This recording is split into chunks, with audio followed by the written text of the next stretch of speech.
Los compañeros de Atlético Stats analizan a Pedro Emilio Holber con un periodista. Sí, es Fran, pero no soy yo, Fran Guillén. Directamente vamos a verlo. Porque es muy interesante lo que nos dicen por acá y dicen cosas muy interesantes aparte de Holber, varios nombres. Vamos a ver. Para traerte para un día como hoy, ¿no? Marco, sé que tienes muchas cositas ahí preparadas para preguntarle a Fran porque queremos saber mucho Miedo me sobre da, este, miedo me da. sobre Mira, este voy a beber danés. agua porque miedo me da. Bebe, porque Fran, se ha preparado la entrevista, ¿eh? la primera pregunta es al tobillo. ¿Has coincidido Me en el gusta. mismo equipo conmigo y con Barrios jugando al fútbol? Hostia, Sí. qué pregunta. ¿Quién de los dos es mejor y por qué yo? Esa es la primera, esa es la primera pregunta. ¿Sabes qué pasa? Que siendo muy similares en mi corazón los dos en cuanto a talento, a Barrios le tengo que reconocer el liderazgo, porque es que la liga No voy a tiene un nombrarla. plus. Tiene un plus. Es muy sencilla. Tú ya has visto durante varios años a Højbjerg por tu labor como narrador en la Premier. A la gente como a lo mejor yo, como Edu, que somos bastante ignorantes, ¿cómo definirías a Højbjerg para que la afición del Atleti le conozca ahora que parece que el Atleti está entre ceja y ceja con este chico danés? Pues mira, estoy leyendo mucho estos días con respecto a, bueno, pues todas estas habladurías de que podría llegar a España y tal, que la gente repica mucho unas declaraciones, noticias de la época en la que Højbjerg coincidió con Guardiola y en la que decían que Guardiola veía en Højbjerg al nuevo Busquets. Entonces yo, Dios me libre de no, ¿sabes? De no coincidir con Pep, pero que la gente que lea eso no le haga caso a ese titular, porque es que no tiene nada que ver. O sea, yo no sé qué vería Guardiola en Højbjerg, pero el Højbjerg que para mí se ha hecho jugador de primer nivel, es decir, el Højbjerg al que ficha el Tottenham desde el Southampton y que se convierte en un mediocampista destacado en la Premier, es más parecido a lo que ocurrió luego, que es que Højbjerg se hizo pretoriano de Mourinho en el Tottenham. Él yo creo que puede decir, y eso habla muy bien de él, que se ha ganado el favor de Guardiola cuando estuvo en Alemania y de Mourinho cuando estuvo en Inglaterra. Yo creo que eso muy pocos jugadores lo pueden decir y eso creo que habla bien también de Højbjerg y seguro que de su talante como entrena, de cómo es en el vestuario, pero a mí deportivamente me parece mucho más mourinista que guardiolista. Me parece un jugador que en aquel Tottenham, que yo creo que es el mejor Højbjerg que hemos visto, en aquel Tottenham de Mourinho, era líder, era un jugador que iba muy bien a las intercepciones, a los balones divididos, luchador, no quizá muy dotado técnicamente con el balón en los pies, por eso no me cuadra demasiado lo de Busquets, pero sí un jugador que controlaba muy bien tácticamente todo su perímetro y que hacía bien a los jugadores que tenía alrededor, que era muy ordenado, como digo, era muy disciplinado tácticamente, tenía el partido en la cabeza muchas veces y eso le daba mucho equilibrio a ese Tottenham de Mourinho que era a veces muy de vértigo, ¿no? Muy de vamos todos arriba, de pronto otra vez todos atrás. Él era un poco el ancla que equilibraba todo eso en aquel vaivén que era a veces ese equipo. Luego hablaremos porque aquí hago un matiz que creo que es muy importante. Hablo de intercepciones, no de tackles. No es un gran jugador de tackles, pero sí es un gran jugador de robos de balón, de leer la jugada y saber llegar al balón antes que el rival, saber limpiar un balón que no es de nadie, pero no es un jugador que vaya quizá más a la yugular cuando se tiene que tirar al suelo, como sí puede ser Sofiane Amrabat, que supongo que es otro nombre que sacaremos en la conversación. Sí. Me ha gustado este apunte estadístico, Fran, porque bueno, ya sabes que yo soy muy de datos y es algo que me ha llamado mucho la atención, ¿no? Ver que tiene altos números de recuperaciones, intercepciones, pero de tackles no tiene tantos como, por ejemplo, sí que tiene otro jugador que luego vamos a sacar, que es Guido Rodríguez, ¿no? Pero hablando de comparaciones, hablabas de Busquets y aquí hay una frase que normalmente oímos por los círculos. Por cierto, a mí Guido me parece un jugador espectacularmente diseñado para este Atlético de Madrid. De Twitter y tal, que siempre que la decimos se te salta alguien a la yugular y es Gavi. El nuevo Gavi. Siempre que dices eso, te dice alguien, Gavi solo hay uno, cierto. Pero ¿podríamos compararle mejor o más con Gavi que con Busquets? Sí, sin duda. Es mucho más ese prototipo de centrocampista. En el campo y fuera del campo. O sea, yo creo que Højbjerg, si llega al Atlético de Madrid, una de las cosas que creo que va a gustarle a Simeone en el equipo es precisamente eso. Yo recuerdo a Højbjerg en la época de Mourinho, en la que el Tottenham llegó a ser líder incluso de la Premier algún tiempo, o sea que era un Tottenham bastante competitivo, luego llegó una cuesta abajo más pronunciada, pero en ese Tottenham Mourinho estaba en todos los Højbjerg estaba en todos los fregados, en cada discusión que había él lideraba la protesta, en cada jugador rival que fingía él era el que iba a reprochárselo, ese tipo de jugador con nervio que muchas veces yo creo que quizá el Atlético ha echado de menos estos años y que con Højbjerg y con Soyuncu este año lo tendría. ¿Por qué Højbjerg le deja salir el Tottenham?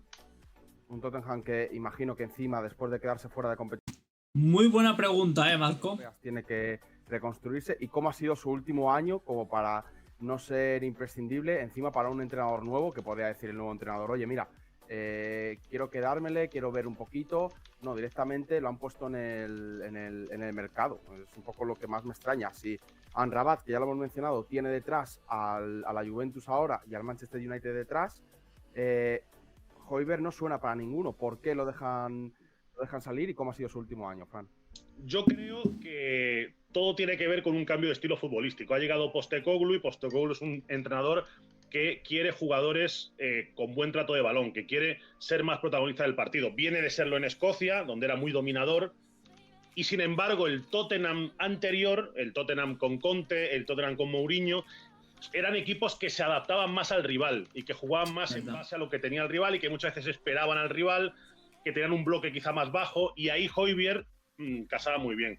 Por eso creo que Højbjerg en el Atlético pegaría más. Postecoglou yo creo que quería otro tipo de centrocampistas, a lo mejor menos agresivos, a lo mejor con menos nervio, pero con mejor trato de bola que Højbjerg. Y a mí me parece que ahí está la clave.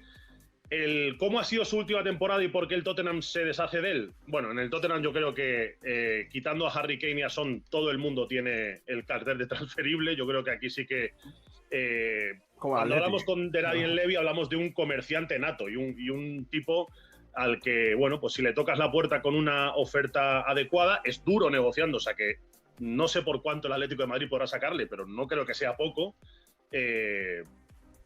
Vende cualquier cosa que tenga en la plantilla y lo ha demostrado estos años. Viene de un año además que ha sido, yo creo, bastante decepcionante, en el que el Tottenham no ha conseguido ni siquiera el mejor rendimiento de sus puntales. Kane sí, pero Son ha estado muy desdibujado desde que renovó, y yo creo que en ese clima de cambio de ciclo y de nuevo entrenador y nuevos objetivos, bueno, pues todo lo que se quiera cambiar de entradas y salidas con una buena oferta ahora mismo encaja. Que si es tu 5 favorito y que si no es Højbjerg, ¿por quién apostarías tú? A mí me gustaba mucho la opción Guido, pero bueno, hay matrimonios que en el Atlético de Madrid me parecen futbolísticamente muy claros y que luego no se producen y nunca sé por qué. No sé si porque... O, por ejemplo, matrimonios muy claros, como por ejemplo Vitolo, Víctor Machín, y es un desastre. Andrea Berta tiene más tendencia a mirar fuera que a mirar dentro, pero yo una de las cosas que le he reprochado al Atlético de Madrid últimamente es que no se fije tanto en el mercado nacional, cuando además no paramos de ver que en el mercado nacional hay ventas bastante asequibles. Es decir, Darder está a punto de llegar al Mallorca por unos 7 millones de Y ya es oficial, el fichaje más caro del Mallorca, Darder. euros, y yo creo que ese es un fichaje que el Atlético de Madrid debería haber hecho sí o sí. Me pasa lo mismo con Alejandro Catena, que se ha ido gratis a Osasuna. Ese perfil de jugadores que destacan en los equipos de segundo escalón y que probablemente no sean objetivo de Madrid. ¿Realmente Catena tiene nivel para jugar en un Atlético de Madrid? O Barça, para mí, siempre tendrían que ser objetivo del Atlético de Madrid, que es el que tiene que aprovechar ese tipo de talento que en ese equipo puede dar un salto de calidad. Y ahí en ese estilo me encajaba muy bien Guido Rodríguez. Y viendo cómo el Betis tiene urgencias para inscribir y cómo el Betis también tiene que hacer malabarismos para inscribir jugadores, como ha vendido a Canales, por ejemplo, últimamente, a mí era una operación que me cuadraba bastante. Claro, pero a ti te merece la pena a lo mejor pagar 40 millones por Højbjerg y no intentar... Yo es que dudo mucho, Marco, que se paguen 40 millones por Højbjerg, conociendo No se van a pagar. a Gilmarín y conociendo al Atlético de Madrid, no lo sé. A ver, la información. Y me costaría mucho también, añado, que se puedan pagar a plazos. Me costaría mucho. Yo creo que Gilmarín fichar 40, 45, más de 35 millones por un jugador, un medio centro que sería a día de hoy, partiendo de la base de suplente, muy complicado, porque esa opción lo podía haber fichado a plazos un delantero o algo. Me explico por dónde voy, ¿no? No lo sé, no lo sé realmente qué pretende Gilmarín. Si se lo, que, no sé, que se lo regalen al jugador, a Holberg, cuando estamos viendo que es uno de los mediocentros a lo mejor, ¿no? Top 10 a nivel de la Premier League, que es buen táctico, que tiene mucho criterio, ¿no? Con el balón, mucho poderío a nivel físico, en algunas ocasiones, muy inteligente con la hora de elegir las actuaciones futbolistas, bueno, todo eso, ¿no? Me explico, ¿no? Futbolísticas y todo eso. Pero Gilmarín quiere que se lo regales. Me cuesta, ¿eh? Lo que han publicado es eso, que el Levy pide 42. ¿Por cuánto crees que sería? Son dos preguntas distintas. Una, Máximo, yo te digo que paga máximo 25, 30 y 30 ya me apuras, ¿qué va a alcanzar Gil? ¿Y cuánto pagarías o cuál sería el valor real de Højbjerg si vale la pena esos 40 millones? Que es a mí lo que más me inquieta. Dices tú, hostia, gastarte 40 millones, no sé. Aquí me chocan dos cosas. Una, que Levy no creo que le venda barato. Y dos, que Gilmarín no creo que le compre caro. Entonces, en ese precio justo no sé dónde va a aremar el tema. 30. Un precio de mercado lógico de Højbjerg serían unos 30 millones de euros, yo creo. Para mí 40 y tantos me parecen caros. Con un jugador como Højbjerg que te va a dar muchas cosas, pero que tampoco es un tipo resolutivo. Es decir, no te va a ganar partidos por sí solo. Puede hacer buenas cosas, puede aportar. En el Tottenham ha hecho partidos muy buenos. Le recuerdo uno, por ejemplo, haciendo un marcaje sobre Kevin De Bruyne que el propio Guardiola alabó, pero de ahí a ser decisivo, Højbjerg no es Son y Højbjerg no es Kane. O sea, no son los jugadores que te marcan diferencias en un equipo. Entonces, en la tesitura actual del Atlético, en el que no hay dinero para absolutamente nada, de pronto que se gasten 40 millones en un 5, me parecería complicado de plantear. Vale. Muy complicado. Fran, yo no sé si estás tú con esta, pero Marco y yo esta mañana, cuando hemos visto las cifras del fichaje, hemos pensado, si de verdad van a pagar 40 millones, que obviamente todos dudamos que fueran a pagar 40 millones, ¿cuál ha sido entonces la excusa para renovar a Morata y no aceptar los 15 millones y ir a por un delantero mejor? Es decir, que si pagan los 40 excusa no ha habido. ¿no crees, estás con nosotros, de que igual encajaría mejor un 9, que 9 te encajaría o algo así, dependiendo? Absolutamente. Yo creo que el dinero el Atlético de Madrid lo tiene que invertir ahí arriba. Por eso precisamente hablaba de esa política de fichajes en la que tú pescas a jugadores de la liga a precios no muy altos para que de verdad el dispendio venga donde yo creo que están los jugadores diferenciales, que es de 3/4 de campo para arriba. Entonces, a mí me parece que el Atlético de Madrid debería ir por el gran gasto en un 9 antes que en un 5, que además va a venir al club a pelear por ese puesto con Coque. O sea, que tampoco es alguien que digas, no, va a venir aquí a ser titular indiscutible desde el minuto 1 porque no tiene a nadie el Atlético en esa posición. Vamos a ver, no sé qué decirte, porque con Coque, un Atlético de Madrid, incluso Coque estando mal, hemos hartado de decirlo, de que sin Coque el Atlético de Madrid juega horrible, que sin Coque estando aún así horrible, todo lo que tú quieras, el Atlético no es capaz, ¿no? Coque tiene que jugar sí o sí, tampoco me parece tan mal, de que el Atlético de Madrid año 2023 se dé cuenta de que el problema no es que Coque no tenga que jugarlo o lo que sea, es que Coque tiene que llegar hasta marzo. Lo que no es normal es que ya en diciembre, enero ya esté fundidísimo. No es normal de que algunos partidos Champions le sobrepasen las situaciones porque Coque es muy bueno. Obvio es bueno. Pero necesita foguearse, necesita tener un planning. También te digo, el tema del delantero, yo creo y tengo una muy buena pedrada. Gilmarín tenía claro que iban a vender a Joao Félix y a Morata. No ha podido vender a Joao Félix porque creo que ya lo está asimilando el tema de la cesión y Simeone habló con Morata y le convenció Simeone a Morata de decir, yo contigo te potencio. Yo contigo te sumo. Yo, estando los dos en un mismo equipo, has hecho más goles que la Juventus. Que la Juventus siendo titular. Quédate, lucha por el puesto. No te voy a prometer ser titular o no, pero quédate. De verdad, yo hay alguna me explico, ¿no? Es eso. Y también visto lo visto de que seguramente de que Simeone ya lo habéis dicho, ¿no? Si se va Morata, olvídate porque te vamos a traer o una muy buena medianía, de decir, muy raso o ni eso. Y también os comunico que Lucas Beltrán, el vikingo de River Plate, a la Fiorentina. Me parece una variante muy interesante si Højbjerg viene para nutrir ese centro del campo. Sé que Simeone está pidiendo a alguien ahí y yo creo que la elección sería muy buena, pero si eso te está quitando de un 9 que te puede dar 20 goles por temporada, que es lo que necesita realmente el equipo, no sé si el negocio sale muy a cuenta. Pero es que el problema del Atlético de Madrid es que esos 9 que te cuestan más de, yo qué sé, de 20 goles por temporada o 3 goles por partido, me explico, no importa, no, me da igual.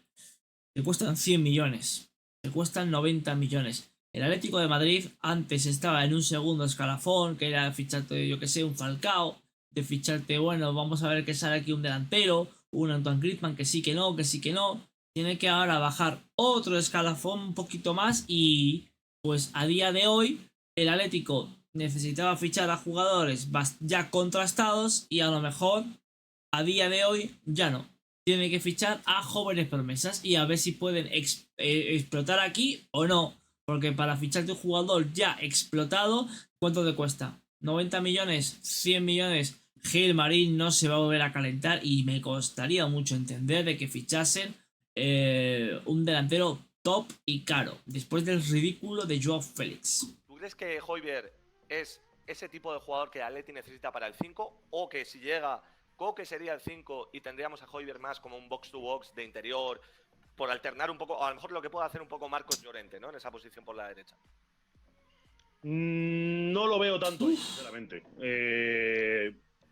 No le he visto grandísimas cosas a Højbjerg cuando se ha volcado al ataque. Fíjate que siendo un jugador que no me ha encantado nunca, Rodrigo Bentancur en el Tottenham ha hecho mejor eso que Højbjerg cuando ha tenido que hacerlo. Romper líneas, grandes conducciones.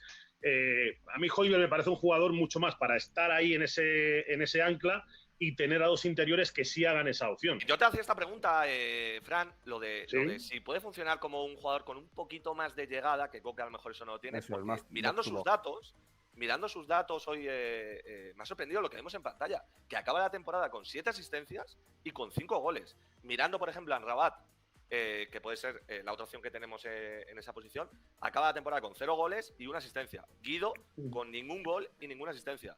Entonces, me sorprende mucho ver a un jugador como Højbjerg, que en teoría es de corte defensivo, acabar con 12 goles o 12 participaciones de gol, ¿no? No sé si a lo mejor puede tener un poco más de llegada, ¿no? Que los otros nombres que estamos diciendo, y a lo mejor ahí, como interior, puede participar un poco más en fase ofensiva, ¿no? Claro, si me lo comparas con Guido, te digo que sí. O sea, yo tenía en mente a los jugadores que son interiores ahora en el Atlético. Sí. Claro, Guido es un jugador que no cruza el centro del campo ni para ir a socorrer a un compañero que se está ahogando, ¿sabes? Entonces, Højbjerg en ese sentido sí que le he visto, bueno, pues tiene ese empuje de pronto llegar, no tiene mal remate desde larga distancia, y ahí sí que te pueden llegar ocasiones con él, pero yo creo que el mejor Højbjerg no viene como interior. Yo creo que el mejor Højbjerg es el jugador que cierra en el centro del campo. Como mediocentro, totalmente de acuerdo. Hay otros pivotes que evidentemente son nulos en ese sentido. Højbjerg no es eso, pero tampoco creo que sea alguien al que pueda... Porque tampoco es pivote, es un mediocentro para acompañar un pivote, punto. Con la promesa de un box-to-box que te puede dar muchas cosas, ¿sabes? Claro, pero Fran, hablando así más allá de aspectos ofensivos de Højbjerg, ¿cuál crees que sería el mejor escenario? Es decir, vete a un partido concreto donde podamos ver a Højbjerg en el centro del campo. Te pongo yo, que se me ocurra a mí o a la gente, que es lo que más recurre. Viene un Manchester City, viene un Bayern de Múnich, cuartos de final. El Atleti necesita meter músculo para aguantar los empujes rivales o un gran equipo europeo. Un centro del campo, por ejemplo, con Højbjerg, sería imprescindible, o tú optarías a lo mejor por otro tipo de perfil, o si ahí sería el mejor escenario donde encajaría el danés. Titular. Justo ese. Además, me lo pones a huevo porque el City precisamente ha tenido en el Tottenham estos años la horma de su zapato en muchos partidos. Tanto en la era actual como en la anterior era de Mourinho, y precisamente porque... Y aparte, una cosa muy importante, ¿vale? Todos los jugadores que vienen de la Premier vienen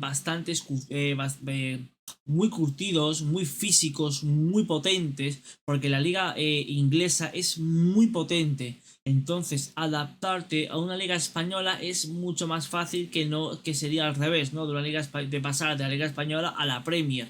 Entonces, yo aquí, por características, yo te digo, Holberg, titular. O sea, que el Marca, que los medios de comunicación nos vendan como que será suplente, todo lo que tú quieras para competir contra Koke, normal. Yo tampoco lo veo raro porque no te van a vender de que Koke ya va a ser banquillazo, ¿no? Porque al final y al cabo sería una campaña contra el capitán del Atlético de Madrid. Entonces es normal de que el Atlético de Madrid venda eso. ¿Me explico? Me gustaría hablar más sobre ello, mira.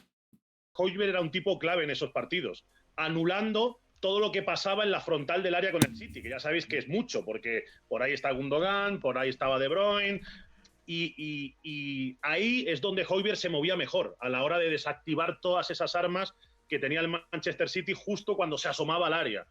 Y yo creo que en esos partidos, sobre todo en fases competitivas de la Liga o fases altas de la Champions, eliminatorias, ahí es donde en ese tipo de momentos Højbjerg le daría mucho al Atlético de Madrid.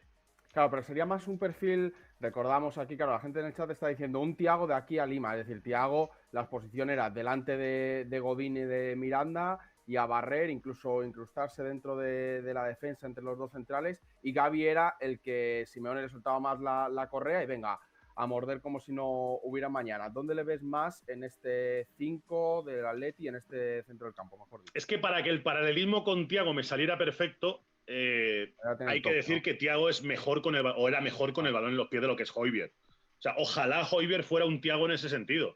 Thiago es que era un jugador muy especial para eso, porque Thiago tenía eso, pero Thiago además luego con la pelota era muy bueno y repartiendo juego era muy bueno. Y yo ahí con Højbjerg tengo más dudas de a la hora de limpiar la jugada, a la hora de recuperar un balón y luego hacerte algo muy especial. Højbjerg pues probablemente te haga muchas recuperaciones muy meritorias, pero lo que haga luego sea dársela en corto a Soyuncu y que Soyuncu ya se apañe con la pelota.